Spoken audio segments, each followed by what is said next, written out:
I am here talking Jacksonville Jaguars football with Chris Cappello, a fan who is across the pond. And thank you for staying up late on your end to be a part of this live stream. And I really appreciate it. Thank you so much for being on the show, Chris. You're more than welcome. Thank you for having me on. The first thing I normally ask our guests when it comes to something like this is, how did you become a Jacksonville Jaguars fan, and how long have you been a fan? I've been a fan from the beginning. I actually used to live stateside. So for the longest of time, my family lived in Florida and then in Miami. And then we moved up to Jacksonville. And at the time, I was just starting to get into football. And all the neighborhood kids were like, "Do you watch football?" And I was like, "Yeah." And they're like, "Well, we just got a football team now. So do you have a favorite team?" And I was like, "I do now," sort of thing. So, and I lived in Jacksonville for like the whole buildup of the team. Like, I think it was like the year before they got the team. So like 93 or 94, I moved there. And then I was there up, obviously 95, and then 96 playoff run. And then Easter of 97, I moved to England. And then I just stuck with being the Jaguars fan, obviously. I was never going to change or anything like that. And being an NFL fan in England, especially back then in the late 90s, early 2000s, was real difficult to like keep up with the team. But, you know, you find a way. You find like specialist magazines or crazy late night TV shows that would show highlights and stuff like that. And eventually like internet at school and stuff like that. So. And you had to think that fate had to follow you, especially seeing that there was all this momentum, especially with the purchase of the team by the Khans to potentially move them to London, especially have a lot of games over there as well, right? Yeah, that was a cool moment for me because me and my friends, group of my friends who we've like all grown up together and stuff, they're all fans of the NFL as well. So they all followed, like, there's like 6 of us and we've all got our favorite teams. So we used to go to the NFL games down in London. My first game was, I can't remember the year it was. It was the year the Denver Broncos played the San Francisco 49ers, and Akili Smith was the quarterback of the Niners, and Rex Grossman and Tim Tebow were the Broncos quarterbacks. It was a terrible game. And then we went to like every single game, like every single year. And originally it was supposed to be the Rams that were supposed to play like regularly in London, and they pulled out after like a year. And it was great because when they announced it, Fred Taylor was the guy that announced it. Like around like Wembley Stadium and stuff like that, there used to not be anything there. And now like when you see shots of Wembley, there's like hotels. They built up the area loads. So they like basically did like an NFL stage in the parking lot. And like Fred Taylor was announced like, "Oh, the Jaguars are going to be playing in the UK." And I was like, yes. So it was great to see, and it was cool because the first Jaguars game against the Niners Jaguars game, me and my friends I made a giant Run MJD sign, and because my friends were all fans of Maurice Jones-Drew, they didn't mind holding the sign up because they wanted MJD on their team. So like one of my friends was like a Packers fan. He's like, "Oh, I'd love MJD on our team," and stuff like that. And it was real cool. I was fortunate enough to do like an interview like this, and MJD was a part of it. And he said that he saw that sign. So that was always like a real cool thing because he liked it on Instagram, like when it went up and stuff like that. So that was always cool. But yeah, obviously as technology's gotten better and stuff like that, and interest has grown, the NFL in the UK has gotten better, like especially when they brought out like Game Pass, or I think it's season ticket for you guys. So we can watch all the games. We get like Sky Sports plays like it's usually the Joe Buck and the Al, or not the Al Michaels, Tony Romo announced games. I can't remember what TV stations they are stateside. Like we get them, and then we get like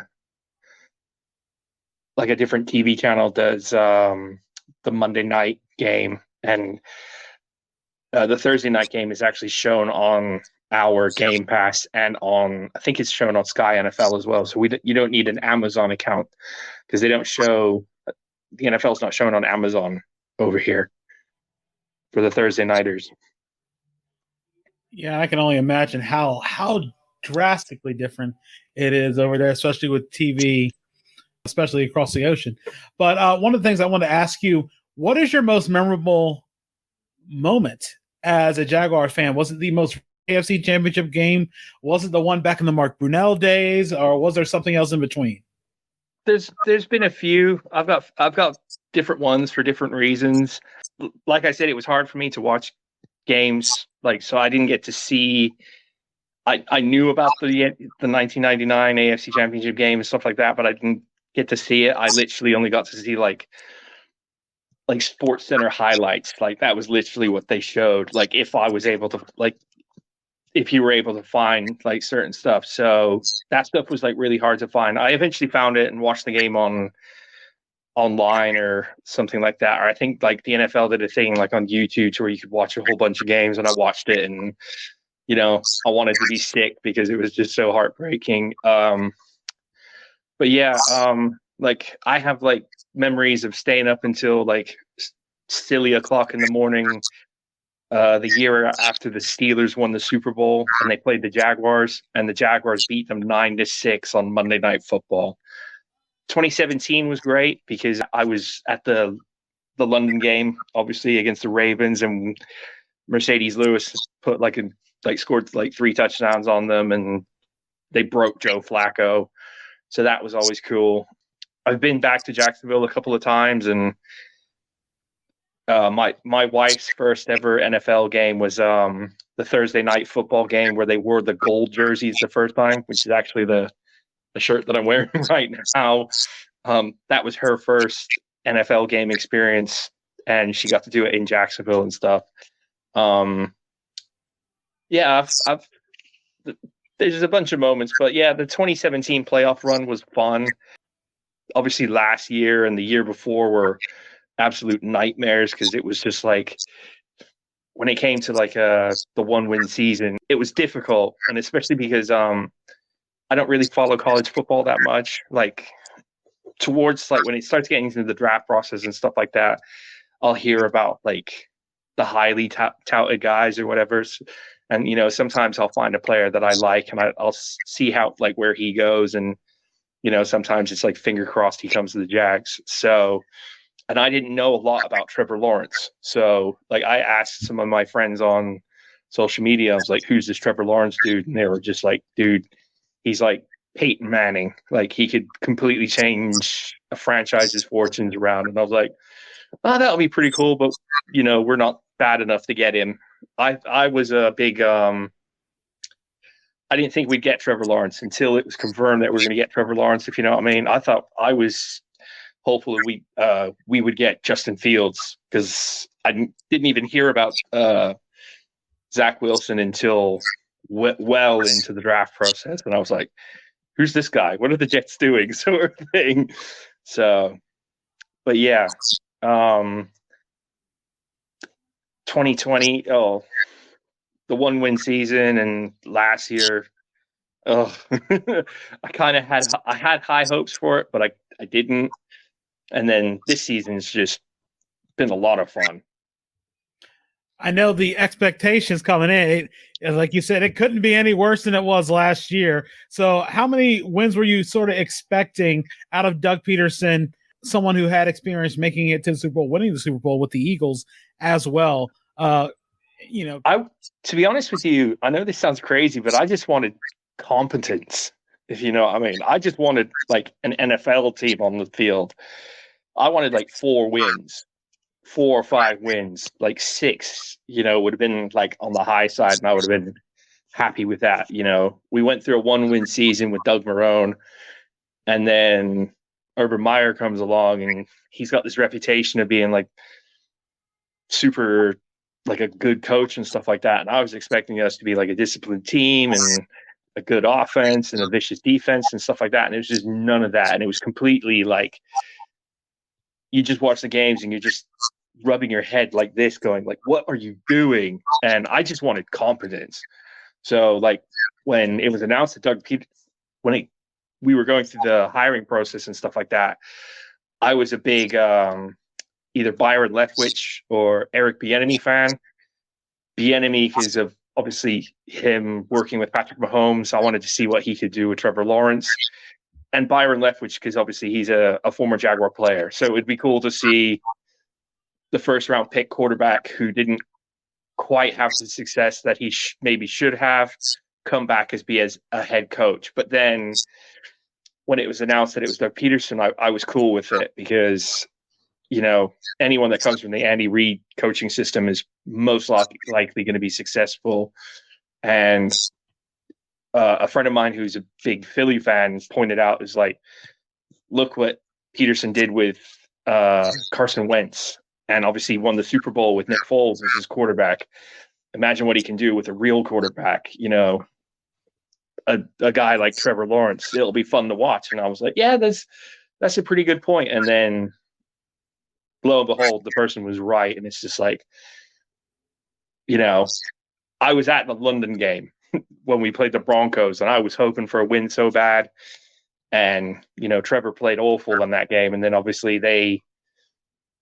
Trevor Lawrence admitted after the game, I've got to play better and stuff. And we were so low down, what was it, 3-7 at one point? And then it was just like, oh, we beat the Raiders, and then we lose a game. Then we won a game, and then we lose a game. Like, we got curb stomped by the Lions, and then we went on the winning streak, and it was just like, oh, it'd be so nice to beat the Titans and just ruin their playoff chances, like what we did to the Colts last season, win the South and go to the playoffs. So, and that was a killer game for me because I was up until 5 o'clock in the morning, 4 o'clock in the morning watching that game. So because of the time difference and stuff. To you, what was the point in the season that made you feel like that you were confident the Jaguars were making the playoffs? Was it the Dallas game? Was it the win in overtime there? Was it, for safety's sake, the win over Tennessee? The games where I was starting to think, ooh, this can be quite fun was Dallas.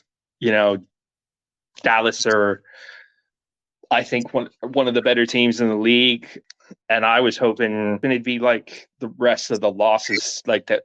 A lot of the losses that we've had this season, where it'd be like a fight, like Dallas, like at the end of the game, Dallas knew they had been in a fight or something like that, and how we just played them tough and then we beat them. It was just, wow, this is fun. What's next? And then obviously the quality of the opponents after Dallas weren't necessarily as high, if you know what I mean. So like Tennessee, it was just like, come on, we can beat Tennessee. Tennessee's is a walking hospital, so because of the amount of guys that they've got on injured reserve. So it was like, if we could stop Derrick Henry, we might win this game. And yeah, I just kept getting more and more confident as the season, after Dallas. And then obviously last weekend's game against Tennessee, it was stressful because obviously just the history of Tennessee and Jacksonville makes it an uncomfortable game to watch. And they play the completely different style than like what Doug Pederson is obviously building in Jacksonville. Pederson's got is a pass first team, and Tennessee's the run first team, and they pound you into the dirt and play great defense. So it was stressful, but the defense was started to step up, and Rayshon Jenkins made that strip sack, which it's very hard to not scream with joy at 5 o'clock, 4 o'clock in the morning, or whatever the time it was. I don't think my neighbors would have appreciated it very much.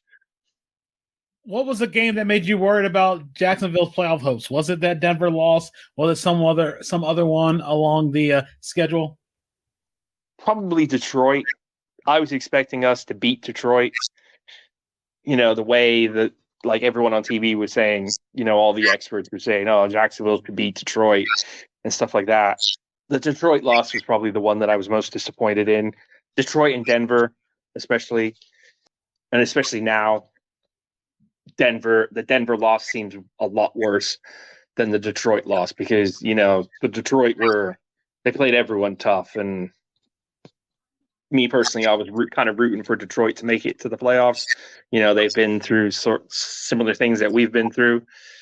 But yeah, probably Detroit or the Denver losses were the ones that were like, great. This season's not going the way it's supposed to go.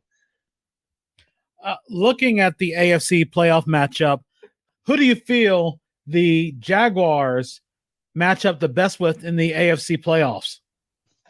There's a lot of teams for different reasons. I think this weekend's game, Jaguars-Chargers, could be a real good game because, Justin Herbert and stuff, but it's also quite scary because when we beat the Chargers earlier this season, Justin Herbert was hurt and they had a bunch of other players that were hurt. Like, I don't think Keenan Allen played in that game. So it's a scary game. Bengals could be interesting as well. I'd like to see Joe Burrow versus Trevor Lawrence again. That would be fun.